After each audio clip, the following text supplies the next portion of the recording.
Descobrimos que Abraão se submeteu a mais 3 provas, agora relacionadas com seu filho, com vistas a se preparar para a tarefa. Nessas 3 provas, estão as respostas para essa pergunta. Vejamos agora a primeira delas. Em relação ao filho, a primeira prova que Abraão enfrentou foi a prova do tempo. Conforme vimos em Gênesis 15:4, Deus lhe prometera um herdeiro. O tempo passou, e Abraão, pelo que está relatado, crera, mas ele não era sobre-humano, e sua fé continuava no processo de desenvolvimento. Com 85 anos de idade, fazia 10 que ele estava na terra. Sentiu então que era hora de seu filho chegar, se é que teria mesmo um filho. Por isso acatou a sugestão de Sara e tomou-lhe a serva, Agar, como segunda esposa. O filho de Agar nasceu quando Abraão tinha 86 anos. O que ele não sabia era que Deus planejara que ele tivesse um filho com Sara quando chegasse aos 100 anos. Em vez de esperar, ele teve Ismael 14 anos antes. Assim, podemos dizer que Abraão foi derrotado na primeira prova. Não compreenderá que exercitar fé é parar de lutar. Ele cria, mas achava que precisava ajudar Deus e que, deitando-se com Agar, assegurava que o filho dela fosse o cumprimento da promessa divina. Sabia que não podia fazer muita coisa, mas isso com certeza podia, pois era o que Deus desejava. Abraão ignorou que essa questão de descendência era bem mais profunda que o simples fato de ele ter seu próprio filho. Vital para o problema era de quem viria esse filho, quem o concederia a Abraão. Não se trata de saber se nos mantemos ativos ou não, mas quem origina os atos e qual poder está por trás deles. A menos que o Filho de Deus fosse uma dádiva de Deus, que serventia teria ele para o Senhor? É errado ajudar as pessoas? Não, mas precisamos nos certificar de que a ajuda que elas recebem vem de Deus. É errado pregar as boas novas? Com certeza, não.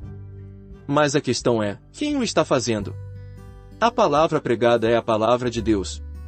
O Senhor não deseja apenas que sejam feitas coisas certas, Ele quer que sejamos o meio para as coisas certas que Ele está fazendo.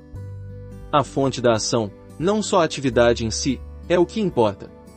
Determinada coisa pode até ser da vontade de Deus, como com certeza era da sua vontade que Abraão tivesse um filho, entretanto, o importa é que quem está realizando essa vontade. Tudo que Abraão conseguiu com seus esforços foi Ismael.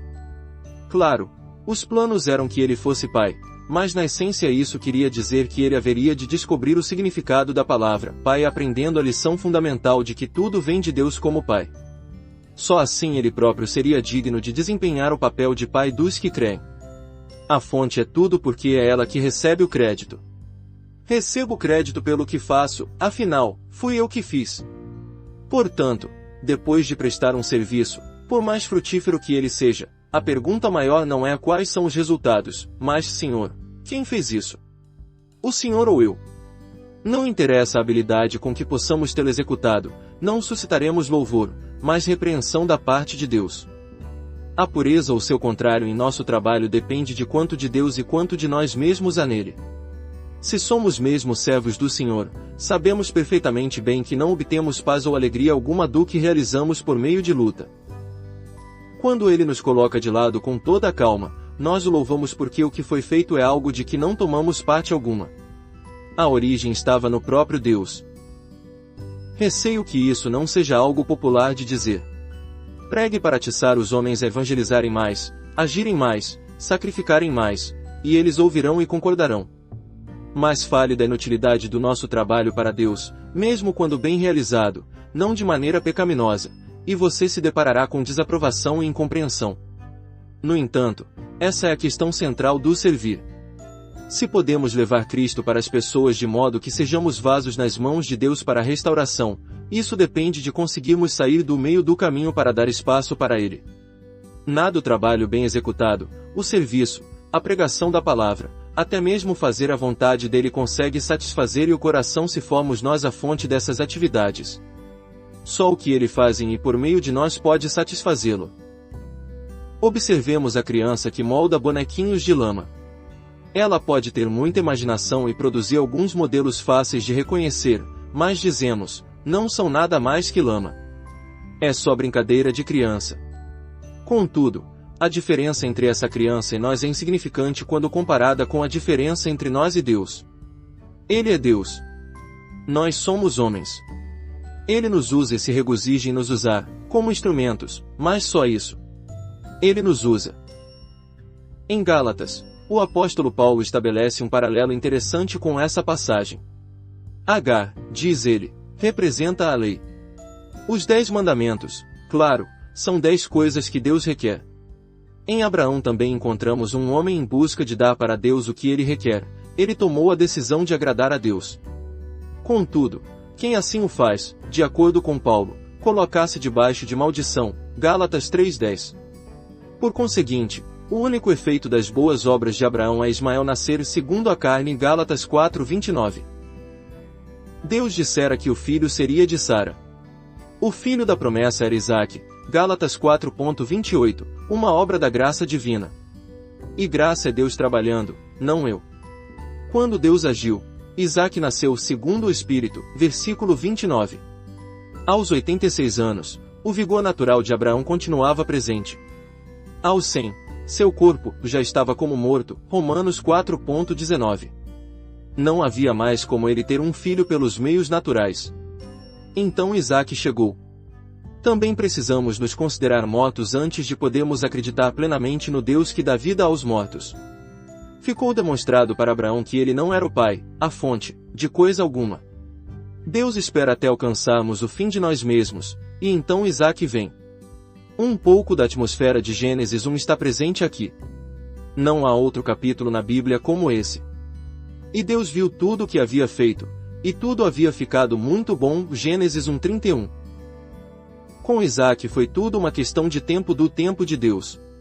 Em geral, pensamos que seria bom se pudéssemos começar a trabalhar para ele quanto antes, mas, quando o conhecemos, sabemos o que é esperar pelo tempo de Deus. Isaque, não Ismael, é quem cumprirá o propósito divino e manterá seu testemunho na terra. Não só Ismael não tinha serventia alguma para o Senhor, como ninguém prejudicou tanto o povo de Deus e seu testemunho, ou lutou contra o próprio Deus. Tentar ajudar Deus pode ser igual a danificar-lhe a obra. Os Ismaéis podem ser muitos, mas só existe um Isaque. Podemos fazer que Ismael entre em cena a qualquer momento, só há um tempo para Isaque, o tempo de Deus. Decidiremos esperar por Isaque ou decidiremos por Ismael em seu lugar. Qualquer tempo serve para Ismael. Deus ter completo domínio sobre nós significa chegar ao extremo de nós mesmos. No entanto, saber que Deus falou por nosso intermédio, mesmo que uma vez, é melhor que uma vida inteira de serviço baseado em nosso próprio braço. Não se compare com os outros. Reconheça uma só coisa: a diferença entre a obra do homem e a divina. A questão é a fonte e o tempo. Se Deus nos deixa de lado por 3 meses, mal podemos suportar. Contudo, Abraão teve de esperar 15 anos por seu filho. Antes que Abraão completasse 85 anos, sua fé estava longe de ser perfeita. Todavia, lemos que ele exerceu essa fé ineficiente. Abraão creu no Senhor, e isso lhe foi creditado como justiça, Gênesis 15:6. Louvado seja Deus, pois ele foi justificado pela fé. Basta apenas crer. Mas, nos 15 anos que se seguiram, ele aprendeu algumas lições tremendas, e como glorificou a Deus quando enfim o impossível aconteceu e Isaque chegou. Paulo diz que, quando Isaque foi concebido, Abraão já se considerava morto, Romanos 4:19. Desistira de tudo. Quanto mais absoluta a impossibilidade de realizar algo por nós mesmos, mais glória damos àquele que o faz. E o que Deus faz é sempre muito bom. Extraído do livro Transformados à Sua Imagem, Vatmanei. Inscreva-se no canal. Desfrutar é bem melhor.